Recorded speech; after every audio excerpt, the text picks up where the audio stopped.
Hi everyone, John here from Mall Miniatures Great and Small. Today we're talking about what's on the painting table. So I pulled over the current project and thought I would show you guys real quick. So not a long video, but before we dive into what's on the table, I do want to mention if you do like our Flames of War and Team Yankee coverage, do check out our Patreon. You can also support us on Facebook memberships by clicking that join button. Every little bit helps the channel and helps me, continue doing what I'm doing. So if you like what we do, please do consider checking that out. And if not, consider giving us a like and subscribe. We appreciate that as well. Okay, enough of that. So I'm preparing for a tournament in about a week. And I decided to shift gears in what I was taking kind of at the last minute. Which involved me creating a significant portion of a new force in a week. So I was going to do an M60 company for Team Yankee, M60 tanks. I decided to go with a Marine LAV, which is a light attack vehicle company instead. Now, I think it was probably over a year ago, I backed a Kickstarter from Bob Mack.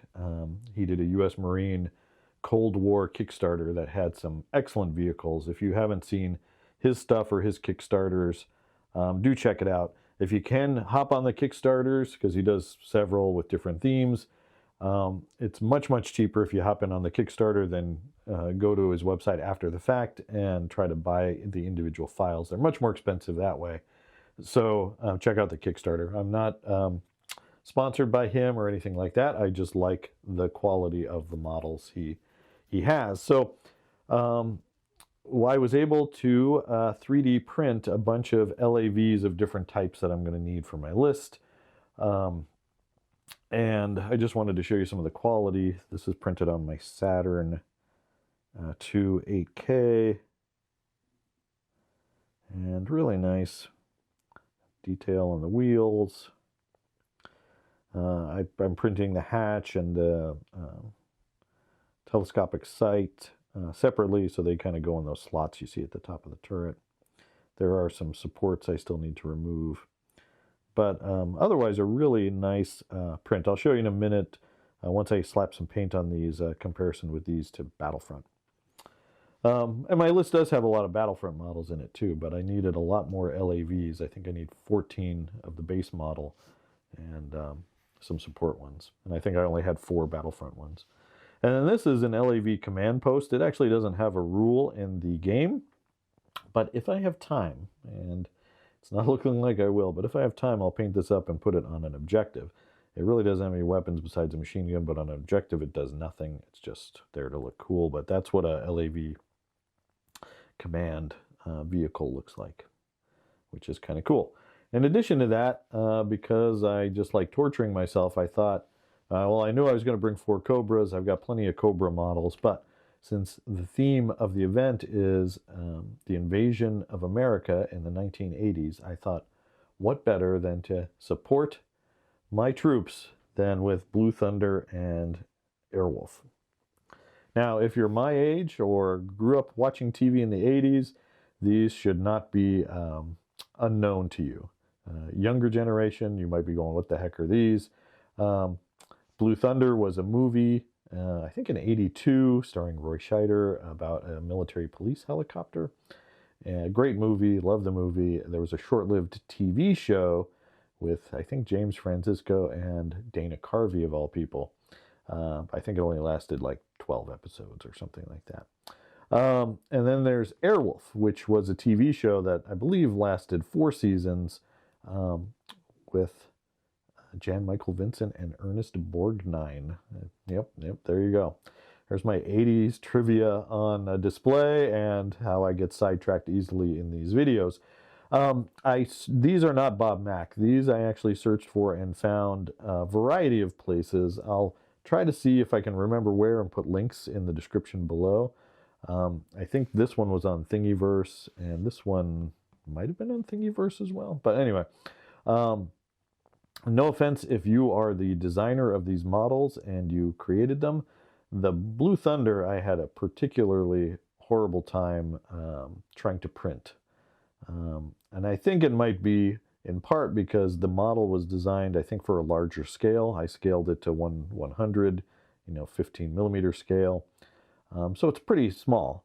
And I don't think some of the parts translated into that.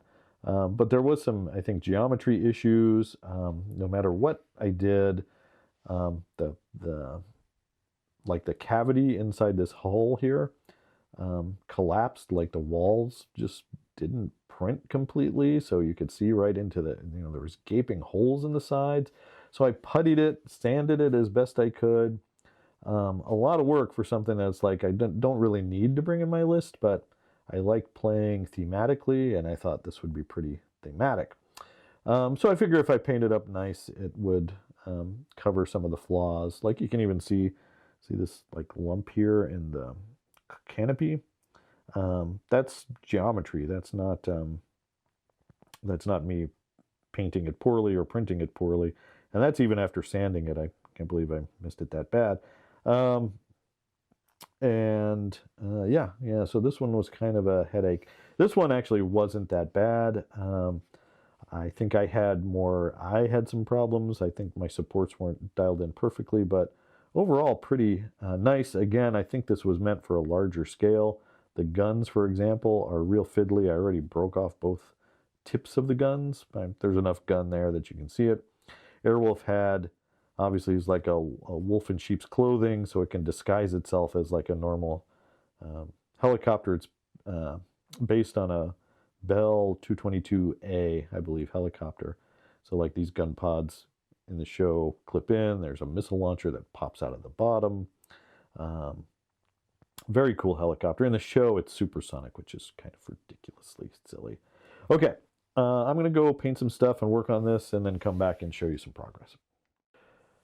Okay, and by painting some of this, I actually had a marathon painting session. I was having a good time. I was in the zone. So I got quite a lot done. So this is an LAV anti-tank section.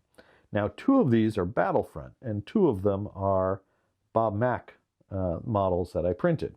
But I painted them all in the same go, so they should have pretty consistent paint schemes.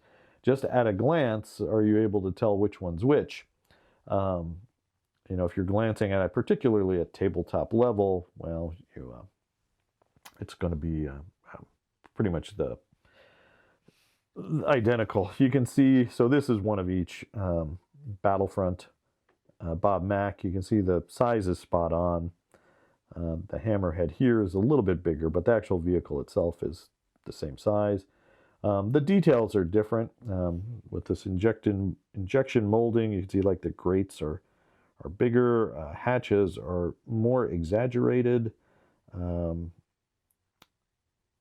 Some places simplified, some of the little nubbins that stick out.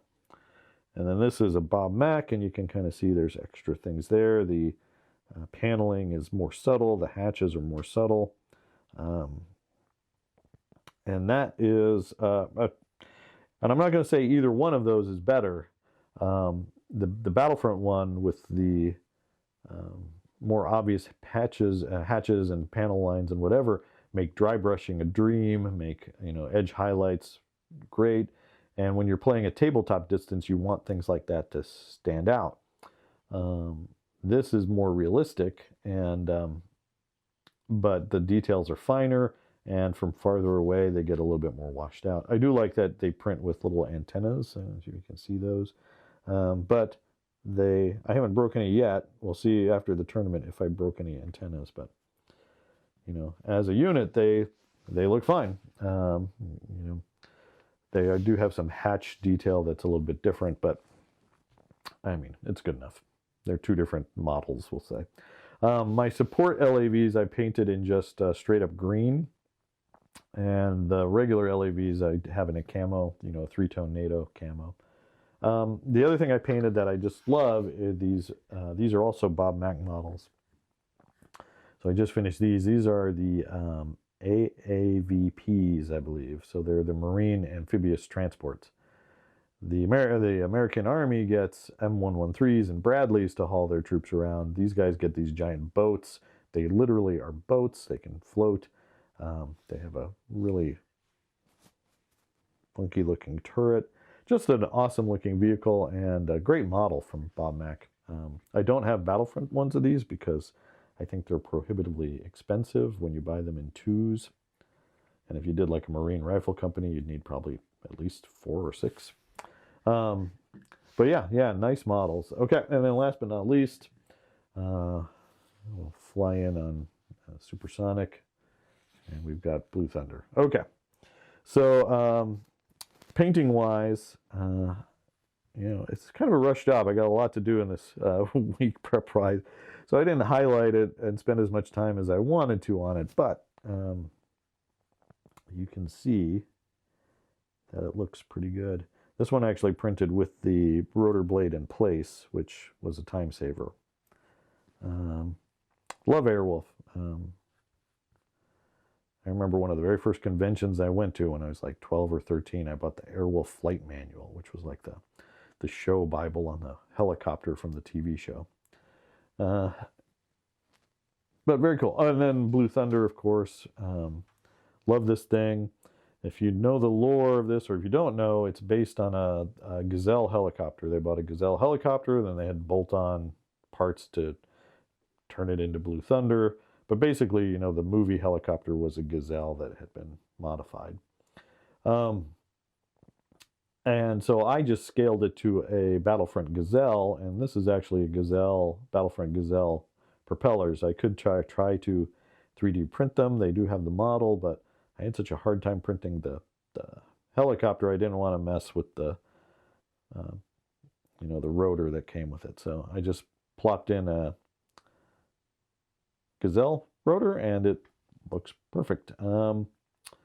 Yeah, so that's my Blue Thunder. So there you go, guys. That's what's on the table this week. Lots and lots of U.S. Marines and fun stuff.